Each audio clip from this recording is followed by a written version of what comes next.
Arthur, where were you living before you went to St. Giles?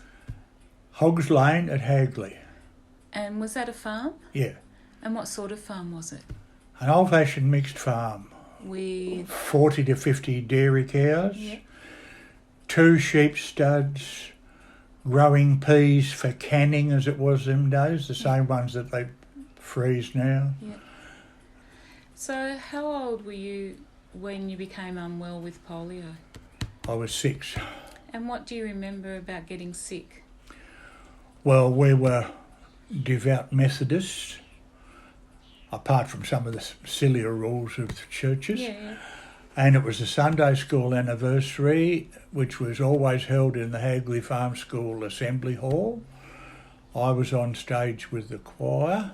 I came over all feverish and felt very weak in my legs. And I started crying, and Dad got up. Him and Mum were seated about halfway down the hall.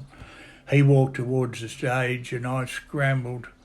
I was near the end of the row, so I got down on the floor and crawled to the front of the stage.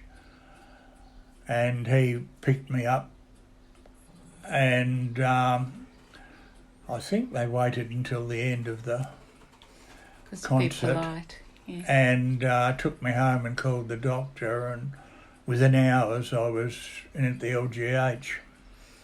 And I think there was some isolation rooms there.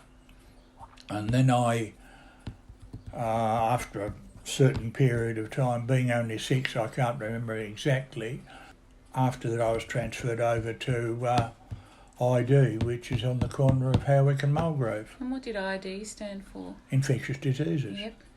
And how long were you in there? Well, from memory it was around 6 months. Yep. Roughly, and then I went from there out to St. Giles. Could your family visit you in infectious diseases? Not actual visit. They could look through the door or the window. But you see, our farm was a virtually 24 hours a day job. Yep. Hagley was a long way away from town. I don't reckon the road was sealed through what we know as the Silwood Forest. That's between Carrick and Hagley. Yes.